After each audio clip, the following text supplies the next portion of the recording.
পশ্চিম বাংলার যুব দলের আজকের এই ইফতার মাহফিলের প্রধান অতিথি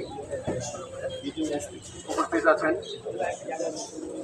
রমনা থানা বিএনপির সাবেক বিপ্লবী সভাপতি খন্দকার তোফাজ্জল হোসেন ভাই, উপস্থিত রমনা থানা যুব দলের বিপ্লবী আহ্বায়ক যুবদল রিজাউল ইসলাম বাবু, উপস্থিত রমনা থানা যুব দলের এই উদ্দেশ্যে করা হয়েছে আমাদের দেশকে শ্রী বেগম খালেদা জিয়ার মুক্তি কামনা এবং আমাদের ঢাকা আসনের মাটি ও মানুষের নেতা মুক্তি কামনা করে আমরা আজকের এই আলোচনা সভা আসলে আলোচনা কিছু নেই।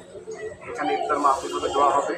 আমার সভাপতি খন্দকার তোফাজ্জল ভাই সিনিয়র যারা নেতৃত্ব তারা বলবেন। আমি দেশটি বেগম খালেদা জিয়ার মুক্তি কামনা করে আমি আমার এখানে বক্তব্য সম্পর্ক শেষ করছি। বাংলাদেশ জিন্দাবাদ, বাংলাদেশ জাতীয়তাবাদী দল বিএনপি জিন্দাবাদ, দেশনেত্রী বেগম খালেদা জিন্দাবাদ, দেশ নায়ক তারেক রহমান জিন্দাবাদ, বিএনপি জিন্দাবাদ। ধন্যবাদ সবাইকে।